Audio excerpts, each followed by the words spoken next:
மேல் பூனை மாதிரி இப்படி அப்படியும் வந்து தாவி தாவி குதிக்கிறாரு. யார் வந்து ஃபர்ஸ்ட் நம்மளை காப்பாற்றுவான்ற அந்த எய்மில் இருக்காரு. இப்போ விஜய் பற்றி பிரச்சனை வந்து விஜய் கூட சேர்ந்து எப்படியாவது ஜெயிச்சணுன்ற இருக்காரு. அதாவது ஊர் 2 பட்டா கூத்தாடி கொண்டாட மாதிரி கரூரில் நடந்த சம்பவத்துக்கும் இதுக்கும் சம்மந்தமே இல்லை.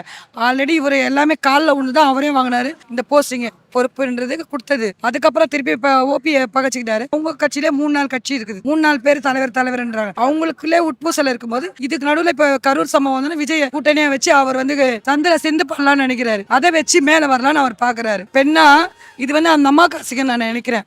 முன்னாள் சிஎம்மா இருந்தாங்களே அவங்கள வந்து இவர் அசிங்கப்படுத்துற மாதிரி இருக்காரு. அந்த அம்மா இருக்கும் எல்லாரும் அவங்க தேடி தான் போனாங்க. அவர் கெத்தா இருந்தாங்க. ஒரு மகளிர நான் சொல்றேன், அது அந்த அம்மாவுக்கு பண்ற அசிங்கம் இந்த ஆள் பண்றது. இவரை தேடிதான் மற்றவங்க வந்து எல்லாரும் பண்ணாங்க. இந்த ஆள் போய் தேடி போய் காலில் உழுறது போறது வர்றது.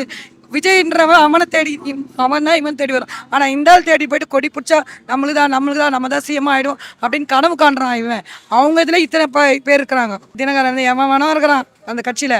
அது இல்லாத இப்போ இவனா வாலண்டியாக போயிட்டு ஒருத்தனை போயிட்டு இருக்கிறான்னா இவன் வந்து அதை விட வெக்கக்கேடானது எதுவுமே கிடையாது. அவன் இருக்கிறத விட சாவலாம்.